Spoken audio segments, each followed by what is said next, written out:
Ladies and gentlemen, welcome back to the Digital Tiny Room.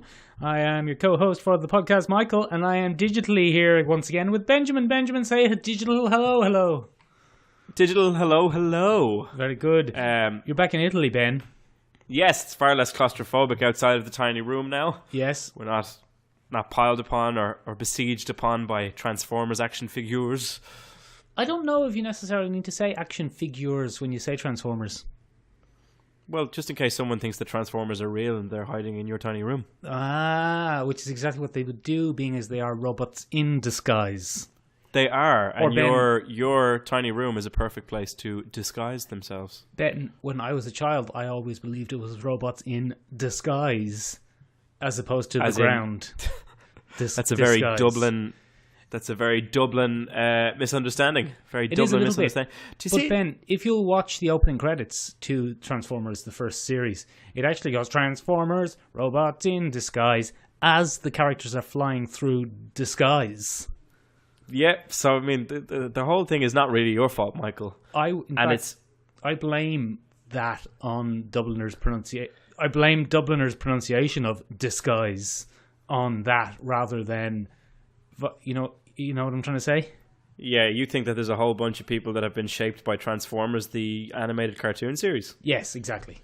In fact, that the Transformers animated cartoon series is so influential that it shaped the way a nation speaks. Yes, that's exactly what I'm saying. But not Transformers animated, because that's a different cartoon series. Oh, right, okay. Okay. One of the Transformers cartoons was so influential that it shaped the way an entire county speaks. Yes, exactly. Benjamin, yes, okay. Have you seen any good films? Have I seen any good films? Well, you know, Michael. Do you know what I saw? No, I don't, Ben. Put me out of my bloody misery. I saw the Black Panther. Well, Black Panther. It's not the Black Panther at all, is it? Wow. It can be the Black Panther sometimes. In the same way Batman can be the Batman. Oh, okay, so he is the Black Panther. Yes, but the film is called Black Panther. Fair enough. Ben, who did you see the film with? I saw it with this lad who's into MMA. Never heard of him. Yeah, he's quite small, and he doesn't really keep himself in shape anymore. Glenn, my friend Glenn. Jesus, Ben, that's a bit much. I was talking about Dublin MMA legend, MMA fighter in disguise, Michael Leonard. Ben, why do you keep saying MMA so much? You're trying to get us tagged because of all of the recent MMA news. Oh, that'd be dead handy, wouldn't it? We're not piggybacking that to internet fame. Well, look, if the MMA wants to sponsor us, I promise not to throw any steel trays through windows. If the MMA, if the concept of MMA would like to sponsor us, Ben, you've shown a really deep lack of understanding of MMA and sponsorship there. Ben, talk about Black Panther, for God's sake. It was very good. It's quite interesting. Yeah, quite interesting. I did think the rhinos were a bit much. Spoilers. Ben, it's been out for 9 weeks. I think we're in the clear. There is a statute, but I don't think we're past the statute of limitation on spoilers. It's very good, but there are some shortcomings, Michael. Oh, absolutely. It's far from a perfect film. It's far from a perfect film. Far, far, far from a perfect film. Who's good in it? Shuri is a wonderful character. Yes, she's very good. The general is a wonder. Actually, I found overall that the female characters in that particular movie tended to steal the show. Yeah, you're right. Black Panther is a bit of a blank canvas himself, isn't he? Yeah, he's not. Chadwick Boseman, while he's very good, I would say that the supporting cast are far more interesting. I think the breakout, or not the breakout star, but the best character in it is Killmonger. Right, without shadow of a doubt. But even he plays kind of a pastiche of an angry African American. I don't know. There are at certain times he's very one-dimensional. You can sympathize with him based on his backstory, but he is all just snarls and smugness. Oh, he's a bloody lunatic as well. Yeah, he's a bloody bad egg. I think Chadwick Boseman, while very good, was not. I don't know. I didn't ever really invest in him. Whereas I was a big fan of Shuri. I had a lot of time for Shuri. Shuri's great. A lot of time for the general, whose name I can't remember. Okoye. Okoye? Yeah. Is that her name? That's okay, her name. Okoye. And I'm going to get her name wrong as well. Lupita Nyong'o. Yeah, that's the one, thank you. Lupita Nyong'o, who was also a very interesting character. I think the three of them had far more interesting character arcs. Shuri lives in the shadow of her brother and, and tradition. She's obviously bound by Wakandan tradition and isn't a big fan of it. Yeah, she's rebelling against it with her funky t-shirts. Yeah. And her middle finger and, all that stuff. And her little stunt in the middle of the ceremony at the start, Oh, very good. Hand up to challenge and say nobody's going to challenge. It's all good. And then I really enjoyed kind of torn between duty and loyalty to the family in terms of when Killmonger takes over as king. That is the classic loyal bodyguard character in a royal. Oh no, absolutely. Excellent podcasting there from Michael. But yeah, no, it was overall, and then I think his to-be wife, because I'm sure they're going to get married at some point. I think she was excellent in terms of understanding the broader world. She's very much a woman of the world, and she finds it very difficult to go back to her small thinking African nation. No sign of her in the Infinity War trailers, although plenty of Shuri and Okoye. Perhaps the first of the gang to kick the bucket. Fall, maybe. I doubt it. As a supreme motivator. A woman in a fridge, Ben. Surely a woman in a fridge by any other name. Speaking of Shakespearean quotes, it's very Shakespearean as a film. Oh, okay. I don't remember Shakespeare talking about fridges. No, a rose by any other name, and I said a woman in a fridge by any other name. Well, there's always so many stories going around. No, I know, but this one seemed very Shakespearean in terms of the long lost son and the challenge to the throne and all of this kind of thing. Do you remember what Go on. Sorry, one. No, you go on. Look, this is I was going to say overly polite podcast. Even more Shakespearean than Kenneth Branagh's Shakespeare with Norse lads. Shakespeare in the Park. Do you remember what you said about it when we left? Oh, you're going to have to jog my memory. You said it was like a reverse The Lion King. I did say that. It's exactly like a reverse Lion King. Go on. In terms of... we have to look at it from Killmonger's perspective, I suppose. Killmonger is more the Simba in this particular case, and Mufasa's the one that chucked Scar off a cliff to be stampeded. Although not if Killmonger is Simba. Yeah. As in... His own dad got killed. So T'Chaka is Mufasa in this particular one. T'Challa is Simba. And then Killmonger is like the son of Scar. Oh, and Nakia, Scar is the brother. And Nakia is the sexy lady lion. Yes, I suppose she's what's her name? Nala. Good man. You pulled that one out of nowhere.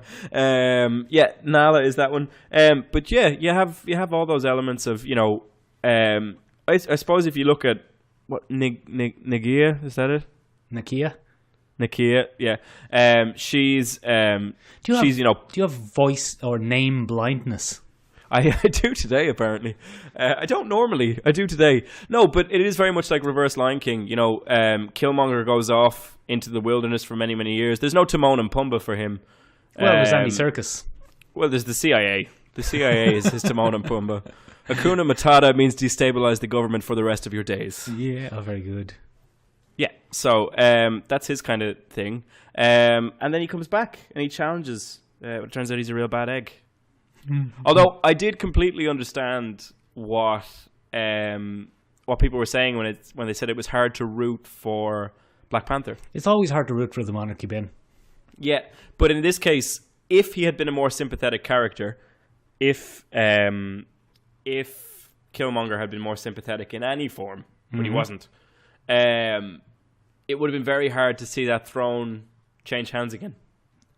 Yeah, for sure. Yeah. Especially because essentially Black Panther T'Challa leads a coup. Yeah. Killmonger and causes the wins whole nation to tear itself apart. Yep. Killmonger wins the throne fairly and squarely in their traditional rights, and then T'Challa cheats and comes back. Yep. He was beaten, And I don't know whether you can yield, but being chucked off a cliff into a coma seems like a yield to Well, me. yeah, yield or death. They were the rules. Also, as soon as Zuri, Forrest Whitaker, interfered, They broke all the rules. Yeah, they broke all the rules, and Killmonger won. Yep, pretty much. Yeah, so Killmonger wasn't the bad guy. Black Panther was the bad guy. Yeah. Although Killmonger was a lunatic. Killmonger was a despot in the making, but you know, what's a good African nation without a despot? Oh God, Ben. Sorry, Robert Mugabe was one of the leading supporters of this podcast. I hope not. Jesus. Benjamin, let's stop talking about quiet. Black Panther and promise not to talk about Black Panther for a little That while. will be the last time. It was the gift that just keep giving, but it's the gift that we're going to stop accepting until next week when we talk about Marvel villains. And we need to fill some time. Yeah. Anyway, what else happened this week, Michael? Well, Ben, I'm sure you've been keeping your ear to the ground. You've been keeping abreast of the news, and you've seen that Fantastic Four are coming back to the comic books. Whoop! Because they've been gone because Marvel don't like to share their intellectual properties. So they're coming back. Well, that was, no one believed them when they said that they were cancelling the comic books because of poor sales, because the Fantastic Four have never been great sellers. But now that they are clawing the rights back, they're coming back to the comics. They can come back now. It's okay. Exactly. It's just fine. And that means, Ben, that the world has gone a Twitter with the idea of integrating the Fantastic Four, the first family, into the MCU. A Twitter, eh? A Twitter. What a useful segue. I don't know. How do you feel about that, Michael? Do you think they'd fit? Yes. Fair enough. Could you expand on that for me there, Chief? Oh, sorry. Yeah, podcast. I forgot. Yeah.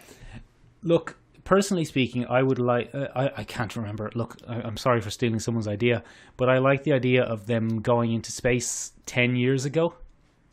Of course. And coming back now. Ooh, so they've missed all the shenanigans. Exactly. So they left before superheroes became big and are now coming back to it. And it would be a nice little fresh start. A nice little fresh start after Infinity War. Oh, Michael, I like that. It's not bad. It's not a bad idea, is it? I could get behind that, Michael. Yeah, I could get behind that. But Ben, who would you and the internet have as the Fantastic Four? Well, I think you know the answer. I do, Ben. This is all a ruse. But I think if the internet were to choose, Michael, it would be perhaps John Krasinski as Mr. Fantastic. Very good. And Emily Blunt as Sue Storm or Mrs. Fantastic, although I'm not entirely comfortable with giving her that name. Or the Invisible Woman. Or the Invisible Woman. Or the Invisible Girl. Oh, well, I mean, that's opening a whole new can of worms. Depending on how regressive you want to be. Yeah. I think generally we're regressive without meaning to be. We don't need to pile onto that, let's be honest. Women, eh? Women, eh? And their small brains. Oh, God. It's not their fault. No, it's not their fault. They it's find nature. it very hard to understand things. Anyway, when we're done being a couple of sexist twats, those are the two names that I saw in a hat. And I actually got quite excited for it. Are you aware of Boss Logic? Oh, video games? No, he's not in video games, but he kind of does fan art on Twitter. Oh, no. Yeah, he creates rather interesting kind of fan pieces or mock-ups of really, really cool fan wants. So Dreamcast and stuff quite often get created by him. The Sega Dreamcast? No, not the Sega Dreamcast. Dreamcasting or fan casting is often given the kind of Photoshop treatment by him. So he created fan art of 4 people that he thinks should be the next Fantastic Four. So he did one of Mr. Fantastic as John Krasinski. He did one of Emily Blunt as the Invisible Girl. He did one of Zac Efron as the Human Torch, which I actually thought was pretty good. Yeah. And he did one of John Cena as the Thing. John Cena. Sorry, Ben. Yeah, the listeners have just had an ear-splitting rendition of that I'm going to edit in.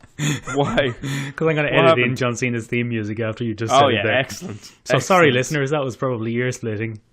But we do it for the laws. Here, I'll send you the link to that now because it's worth having a look at. Do, Ben, do. But yes, I think I can share my screen with you there, Michael. If Ben, look, no, look, I've actually seen it, Ben. You've taken this conceit of me asking you to explain it slightly too far and forgotten that I actually have seen it. But he also came up with a wonderful Doctor Doom. Oh, Mads Mikkelsen. You know, wasn't he Caecilius? You have to help me out there, buddy. From Doctor Strange. Oh, he was. Yeah, he's already been in the. Oops, so that's that ruined. Yeah, but that's that done. I'm sticking with bloody Vashti B. Yeah, let's get Vashti B on in there. Vashti B is the best possible Doom, doing an ever so slightly Eastern European accent, who went to university in America and Britain, and is a bit British, a bit Eastern European, and then every now and then goes, "Oh, Jesus, me bloody armour's killing me backside and me head." Because Doctor Doom occasionally went on holiday to the south of Ireland. Yeah, to Kerry. Yeah, because Doctor Doom likes scenery. Yeah, it's a whole Benjamin. thing. Yes. Benjamin. Yes. Do you remember one of our old and very popular segments? No, I don't know what you're talking about, Michael. Oh, I thought you wanted me to lead into this. I thought it was. No, I don't know. I do know what you're talking about, Michael. But I, for the sake of my ego and my pride, I don't know what you're talking about, Michael. Ben, he got something wrong, and now he's gonna make a retraction. It's Ben's retractions. Ben's retractions. Balls. So I don't even know what you got wrong. I just love. No, you don't. But it was pointed out on Reddit to do with our episode European Comics or Don't Shag a Corpse. At the end of that episode, unfortunately, I rather foolishly posited that Gabriel Ba and Fabio Moon were Mexican. They're not. They're Brazilian. Ben. So they speak. As you've said to me off the air, it's all the same anyway. I've never said that in my life, Michael. Don't turn me into a bigot, please. And then also, both of us got it slightly wrong. Persepolis, and the woman who wrote Persepolis, is Iranian. What did I say? Story. We said Turkish. Oh, did I? That doesn't sound like something I would have committed to saying. I probably said it more than you, but I'd like us both to go down with the ship. Thank you. So that's this week's Ben's Retractions. Ben's Retractions. I'm sure there'll be many more in the future, but that's this week's one. So I'd like to apologize for that, and thank you to the listener on Reddit who pointed that out to me. What was that listener's name, Ben? I'll have to check that. I'll get it before the end of the podcast, and we'll stick a special acknowledgement in at the end. Ben, isn't it odd that this podcast has come far enough that now people are actually listening enough so that when we do make mistakes, we have to retract them? They tell me. They tell me. It's a dream come true, really, Michael. It's wonderful. Yeah. I'm going to look it up here now. But anyway, what else? Oh, speaking of John Krasinski and Emily Blunt, Michael. Yeah. Speaking of both those people who we're fond of, they're in a great new horror movie, I hear. Ben, look, I love a horror movie. You do. You love a horror movie. I'm really looking forward to the British horror movie Ghost Stories. Is that the one with Mr. Martin Freeman and that wonderful comedic actor who played Jonty the Wolf in Campus? And I can't remember. Yes. But yes, what's going to happen in that movie, Michael? It seems to be a kind of anthology of three slightly separate tales, which might twist together at the end. But okay. It looks like a kind of Woman in Black sort of gothic-y horror, but in the modern day kind of thing. But it looks really exciting. I'm very much looking forward to it. But I assume that's not the one you're talking about, because neither John Krasinski nor Emily Blunt is in that. No, they're not. I'm talking about. I'm going to forget the name of the film. Fantastic. Quiet Place. Don't know why that escaped my attention. It's a very simple premise, Michael, for a horror movie.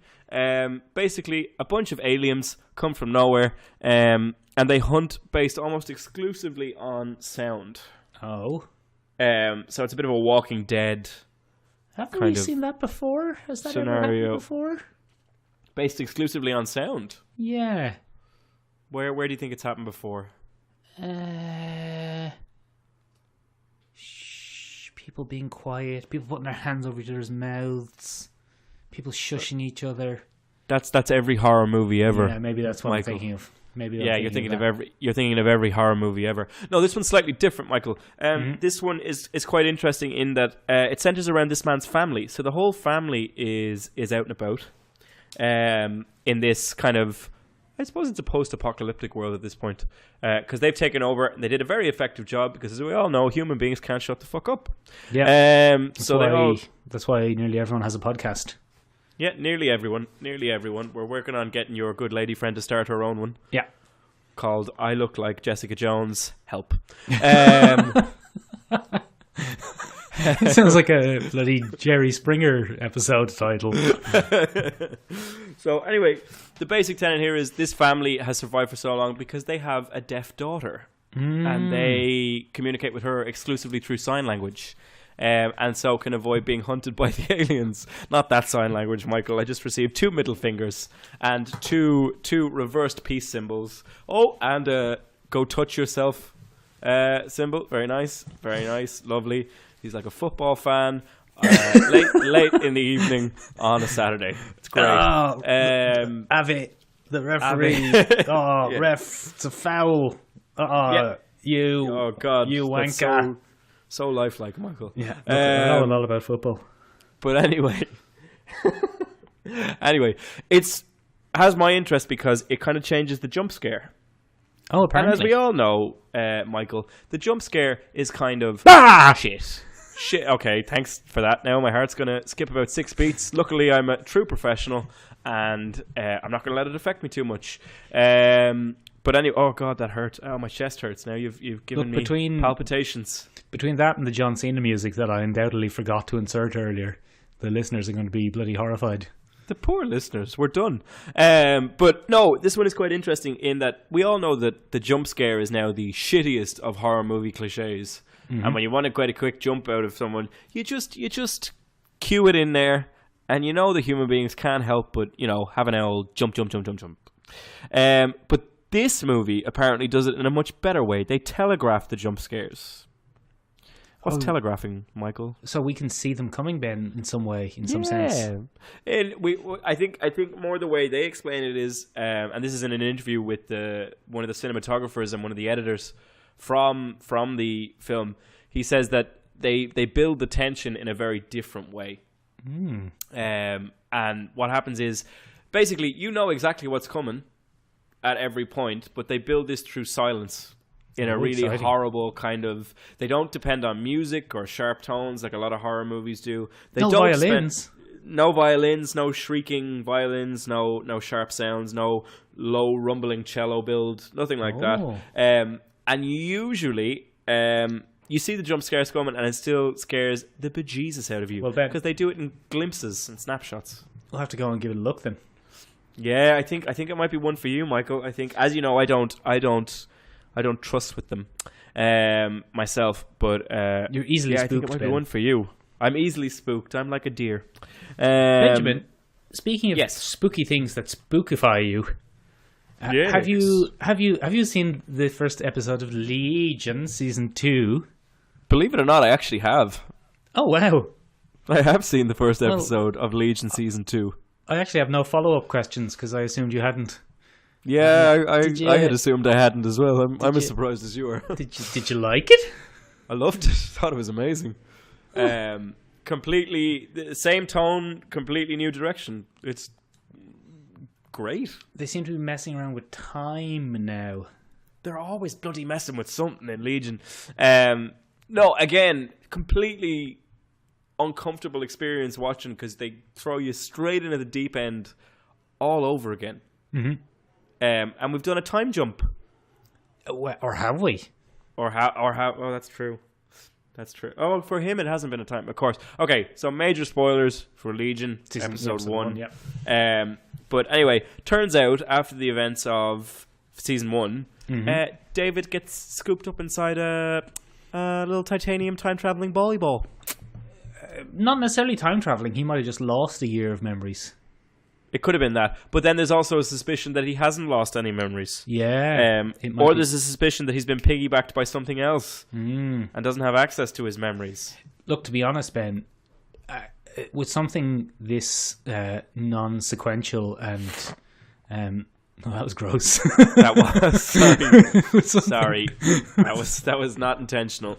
With something this non-sequential sorry, and this kind of surreal, it's folly to try and analyze the first episode. Yeah, I mean, we're not going to get anywhere by analyzing it too rigorously, because it doesn't want to be analyzed, Michael. Well, not yet, Ben. As Not you know, yet.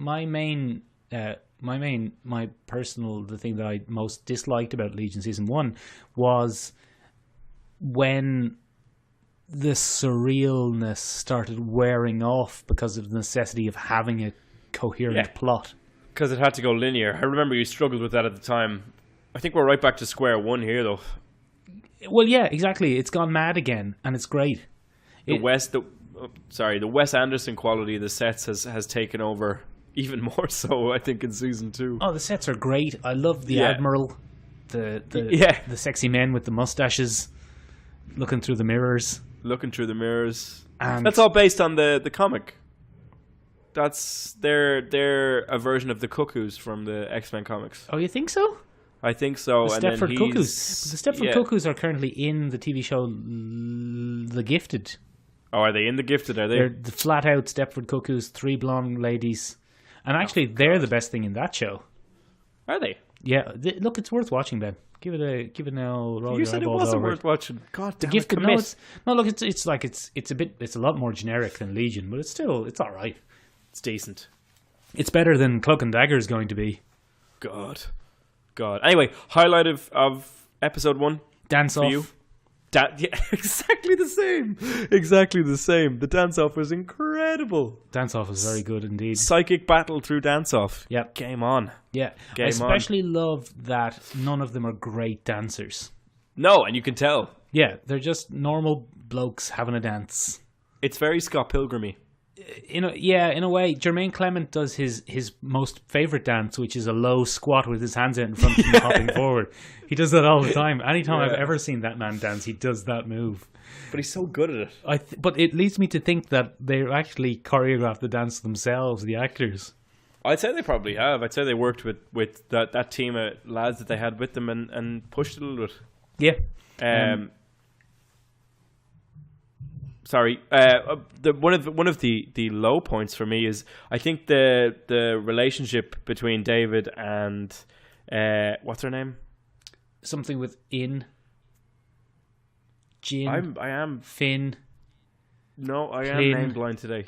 Anyway, him and his love interest is going to annoy me this season. Well, there's the future version of her, possibly. Yeah, is she missing an arm? No, I don't think so. The future version?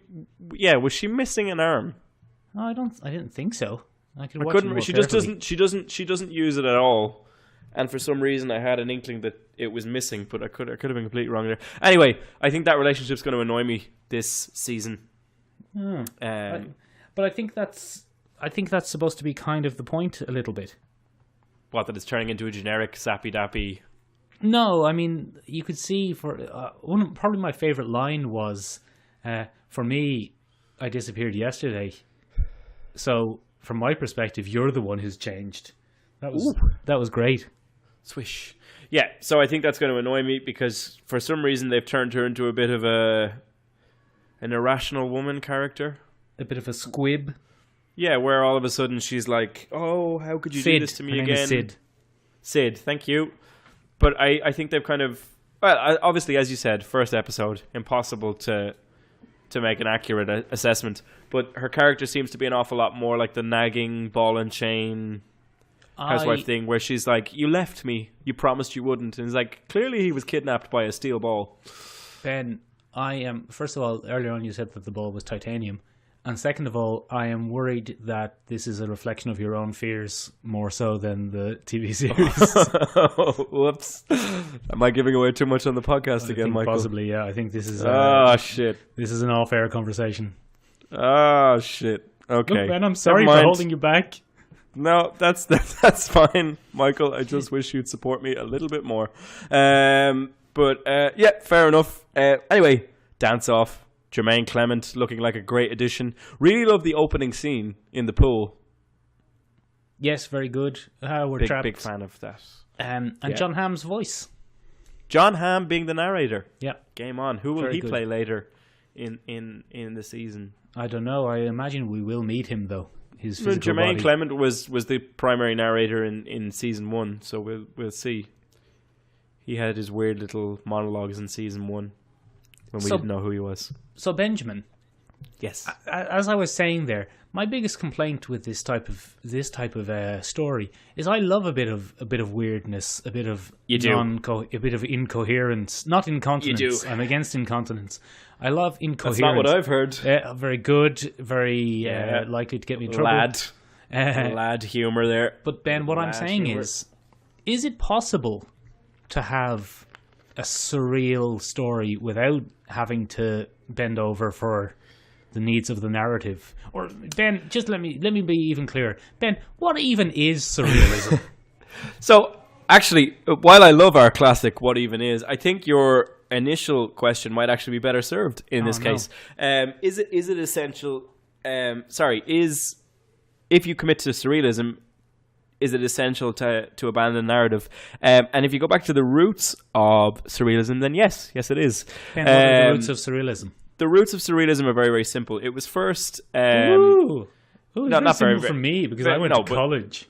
Oh, I went to college too, Ben. Just didn't study surrealism. Do you remember when we were talking about... Do you remember when we were talking about off-air conversations, Michael? Oh, yeah, sorry, yeah. I think I let my own insecurities seep in there. Chip on your shoulder showing there. Yeah. So in 1924, surrealism kind of came to the fore when a poet called André Breton published the Surrealist Manifesto. Oh. And the Surrealist Manifesto kind of outlined exactly what surrealists were looking to do. Before that, however... Isn't there a bit of an irony there, Ben, that surrealists have a manifesto outlining exactly what they want to do, thereby making it not really that surreal? Absolutely. It's that usual thing of, when you hear about an anarchist meetup or an anarchist meeting, rather defeats the purpose. Bit of an oxymoron, really. But yeah, generally speaking... You're a moron. Sorry, a bit slow there. It's all right.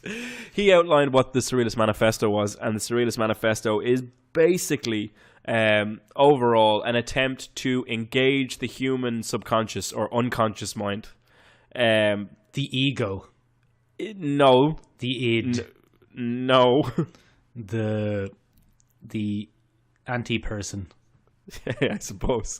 It's a bit closer to id. The unconscious mind in humans is a Freudian concept, and Freud posited that all human beings have an area in their brain or a space in their mindscape where all their dreams, desires, hopes, and etc. swim around in a big melting pot. I'd hate for anyone to see that. And exactly. That's what most people would hate for anyone to see, because it's where we keep all our deep, dark... desires, all our weird fetishes, all our, all the weird stuff that we know that we shouldn't share with normal people. And that's the unconscious for him. What the surrealists wanted to do was they wanted to create ways to engage with the unconscious mind and to bring the unconscious mind to the forefront, because they believed that when they did that, they could change the world. And not in a physical sense, but in terms of how we think about politics and government and things like that. So it should be noted that surrealism kind of emerges from Dadaism, which was created in Berlin and Belgium in the years previous to that, right after World War I. World War I was kind of this big event for... I'm Lady Dada. Okay. So, yeah, Mick has gone off on a tangent there. Bloody surrealist podcast. The Surrealist Podcast. So, World War One kind of shook the world up a bit. Everyone was kind of reeling from the amount of horror that could be done. And they were trying to find a way to stay away from that and never have that happen again. So, Dadaism was quite simply put as weaponizing nonsense. So you take all these silly concepts, you turn them into kind of a political message, and you just throw them around and try and shake up the way people think. Surrealism went further than that, and they wanted to change the way people think intellectually, not just politically, etc., etc., etc. So some of the famous people in Surrealism are obviously Andre Breton, who you can find. Dali is probably the most famous Surrealist on the planet.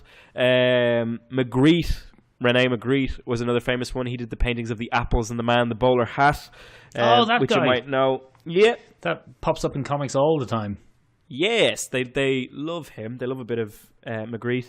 Man Ray was a photographer who did that kind of thing, and Miro was another famous surrealist. The purpose of surrealism is to take two objects that are normally not associated with each other and kind of smash them together. The purpose of this was like a fish shooting a bow and arrow. Yeah, absolutely. Or a lobster telephone, or a bicycle with a line as a front wheel. Or a hammer made out of willies.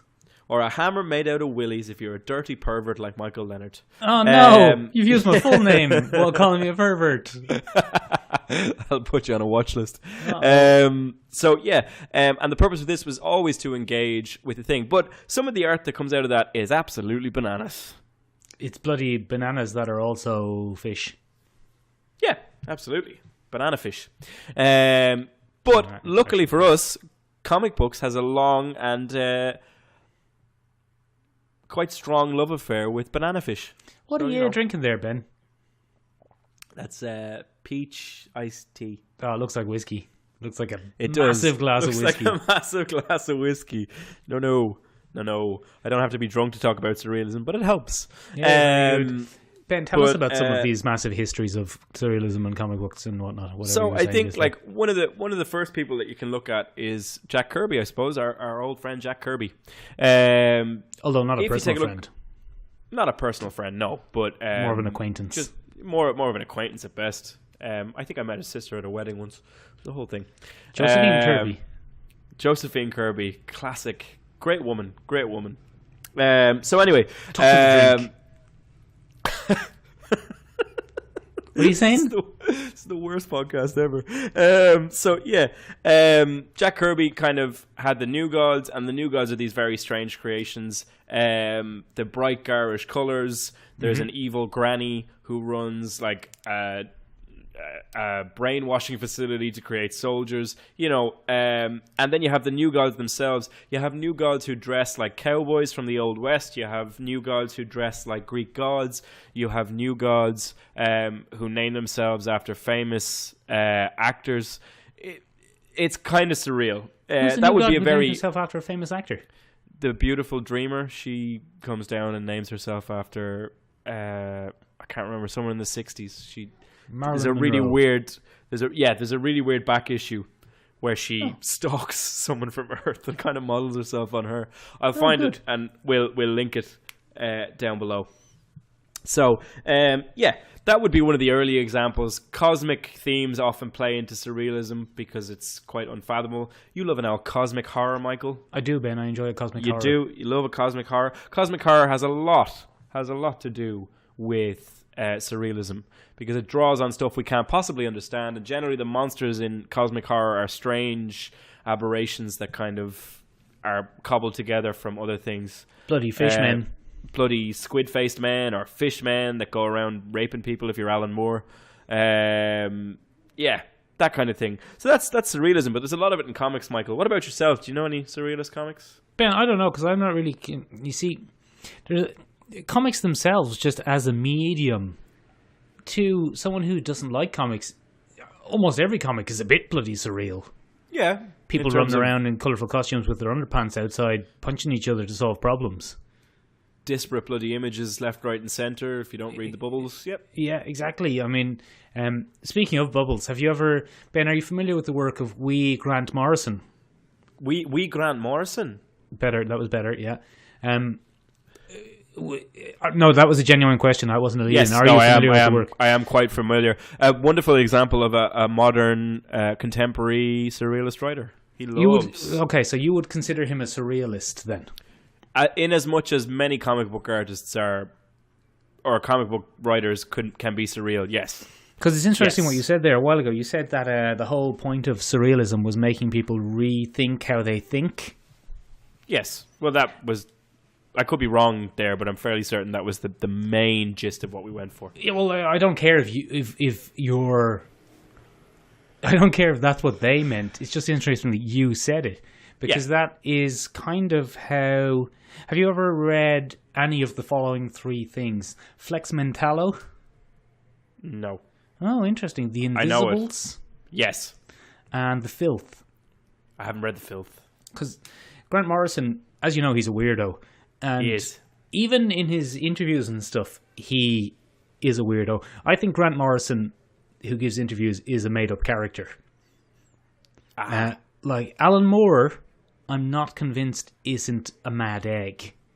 I think Alan Moore is a lunatic. But I think Grant Morrison is purposely being surreal as a character. At all times. Not at all times. I'd say if you met him in real life, he's probably a perfectly normal person. But his comic book creating persona, I suspect, is part of his comic books. Right. Okay. Because The Filth, Ben, it's bloody weird. It's a weird thing, The Filth specifically. But he claims that the story was inspired by the time he was abducted by aliens in Kathmandu. Oh, God. Well, you see, he claims that, but I don't think we're meant to take him seriously. Fair enough.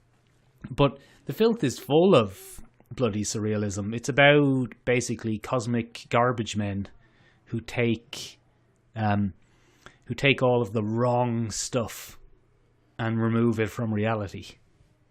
Ah, so sounds interesting. Look, again, the reason that you made me think of it was what you were saying about rethinking things.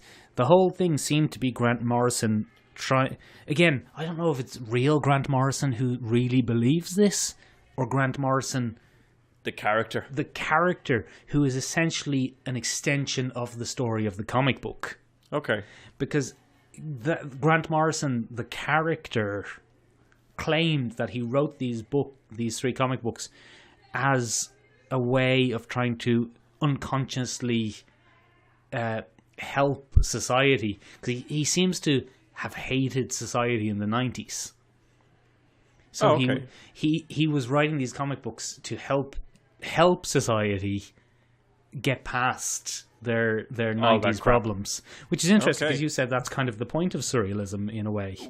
Yeah, it's to challenge the kind of indoctrinated way of thinking that we have about government, society, roles, that kind of thing. And that is very much what those three comics are about.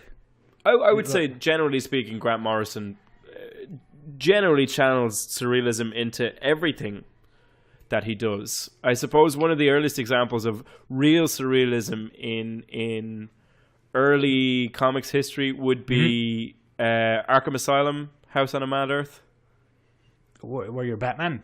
The video game? No. Grant Morrison wrote a miniseries called Arkham Asylum, Madhouse on a Mad Earth. Right. And in it, Batman kind of arrives to the asylum and he has to go through the asylum and he meets different characters from his past.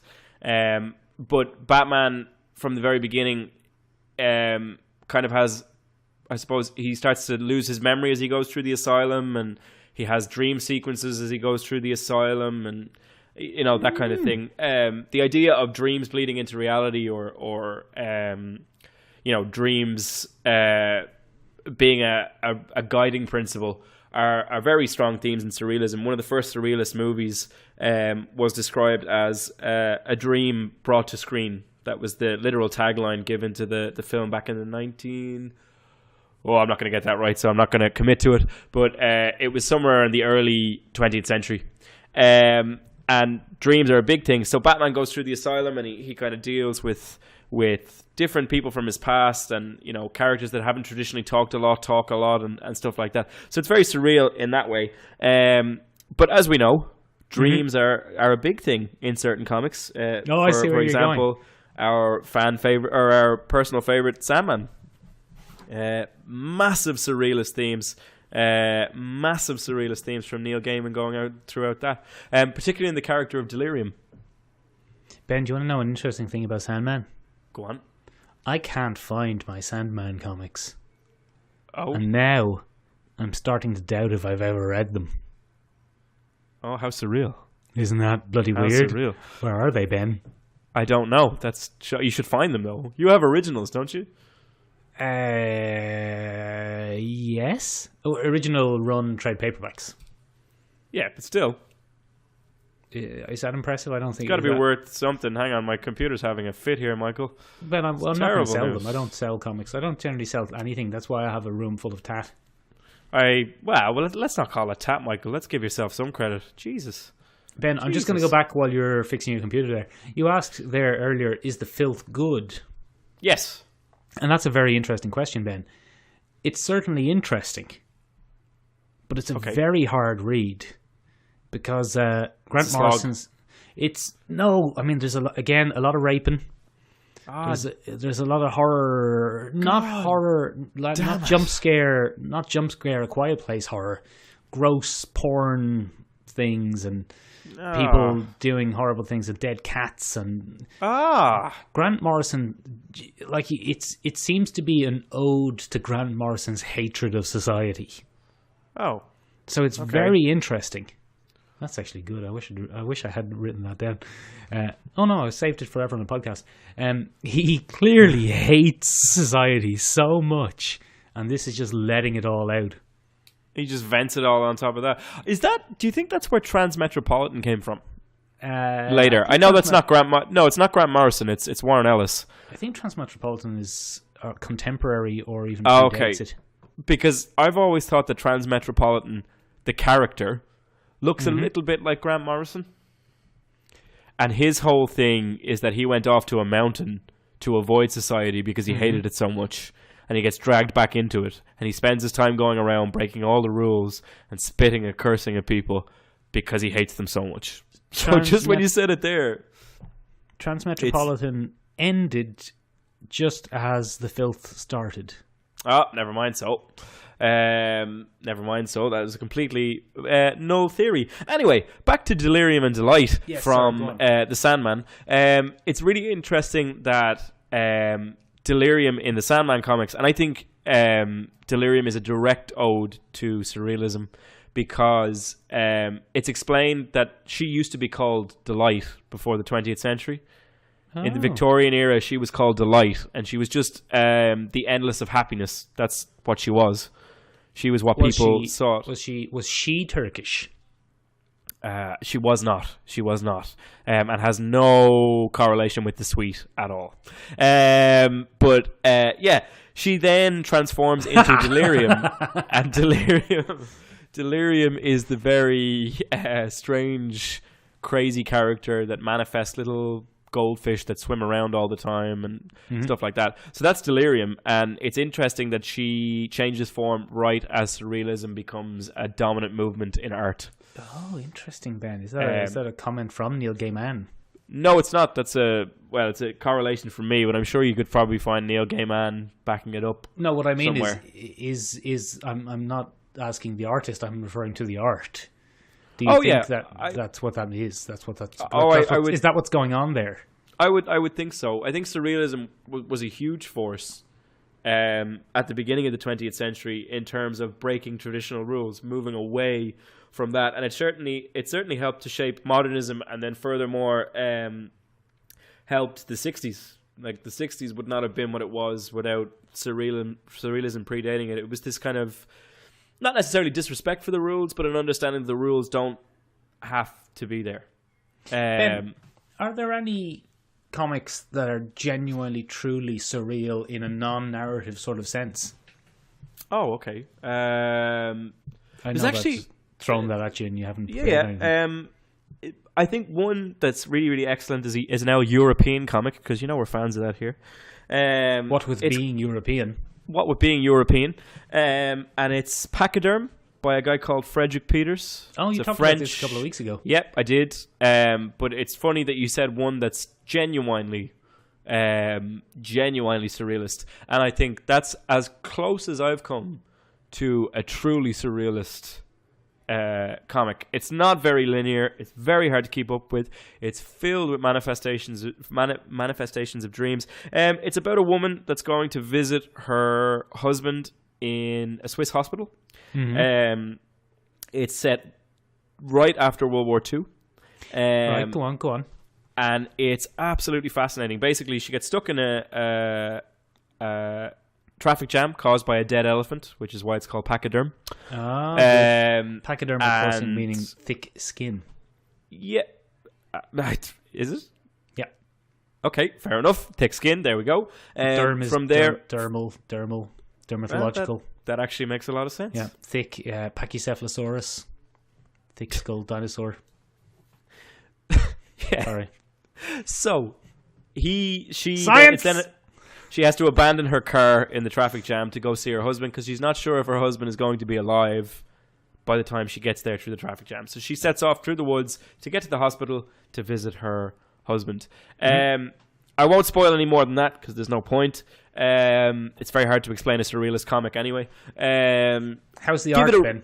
Give it a read. The art is very nice, actually. It's not that cartoonish style that you're against in a European comic. I'm not saying I'm against it, Ben. It's just not my cup of tea. It's not the one that you don't like. It's a far more realistic style of art, with some really nice, very, very similar to Mike Allred, who you're a fan of. Mike Allred?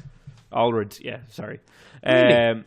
Not dissimilar to what he has. Like a more sophisticated Mike Allred. A kind of a pop art sort of look. Yeah, I suppose. But it's a really fascinating comic.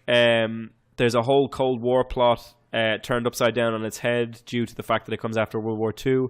It's only a recent comic, but he said it at that point. Some amazing themes that challenge all kinds of things. I really recommend that you read it. Pachyderm is one of those great, rare kind of graphic novels where it just came out as a trade paperback. It hasn't been released in comic form. It's a work of art. That's what I was going to ask. It's being a European comic, I assume it's a single volume, completed single piece. Volume. Yeah, no single issues. 'Tis great. Ben, do you want some Salvador Dali trivia? Go on. Salvador Dali was supposed to play the Emperor of Mankind in the first attempt at making the movie Dune. Get out of town. In the 70s. And Get out of town. He wanted an inordinate figure. I can't remember. Let's say $1 million.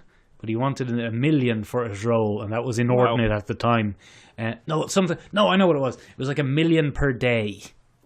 Wow. So the director scripted it and organized it so they would do all of his scenes in one day. Excellent. But then it never happened anyway. And then that failed project went on to be the inspiration for the comic we were talking about 2 weeks ago, the bloody Meta Barons. Oh, okay. So Salvador Dali has his little mustachioed fingers, even in that. In everything. Not in everything. If his fingers had mustaches, that would be quite surreal, wouldn't it? It would be quite surreal, because they're two objects that we're not normally found together, that challenge your preconceived notion of what goes together. Very good. Very good. Ben, totally outside of comics, really. Have you ever seen the movie Holy Motors? No, I've heard of it, but I've not seen it. It is, excuse my French, but fucking mental. It's fucking mental. Okay. It's non-narrative. Oh. It's surreal. It's Classic. Really.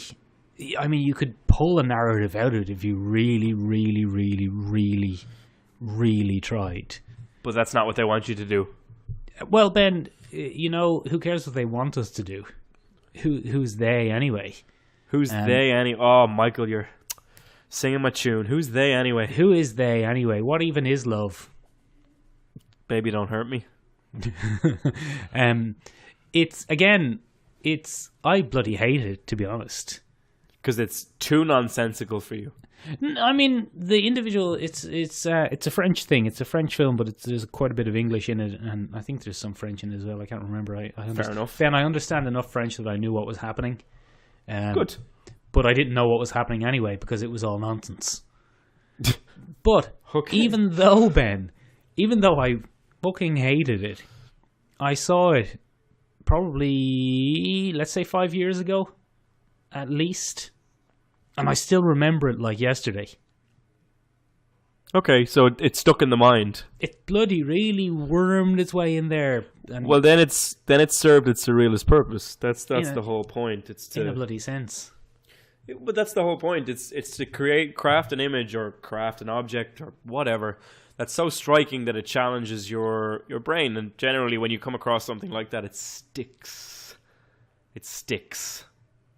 So yeah, that's the whole thing. Listen, Michael, I'm afraid we're running out of time here, but I think I certainly have a lot more that we could talk about in surrealism. So I think we might have to chalk this up to a part 1. Yay! And revisit this because there's a lot more. We haven't even touched on how it influences art styles or anything like that. We've talked about narratives and plot lines, but we haven't talked about how it influenced the art of comics, which it has probably influenced even more than it has how we write them. So very interesting. This is going to be Moustached Little Fingers Part 1. Moustached Little Fingers, very good. I like that, Ben. Ben, do the wrapping up bit where you tell people to do a like. Listen, if you agree or disagree with me, give us an like all the same. I have a very fragile sense of self, and I need that boosted at all times with a little good job thumbs up. So give me a thumbs up down below. Ben, we're always supposed to leave a podcast with a question, so we should say, what's your favorite surrealist comic or piece of sequential art in all and anyways? If you don't feel like that, tell us what your favorite piece of surrealism in popular culture or modern culture is, because we'd love to know. And just before we go, the user who pointed out my retractions was Reddit user Steve _________. It's a very long underscore after his name. So Steve _. That's quite surreal. That is a bit surreal. Anyway, hold on. I've got a real cool thing to say. Hold on. Go on. That's quite surreal, or is it so real? Oh God, I hate you.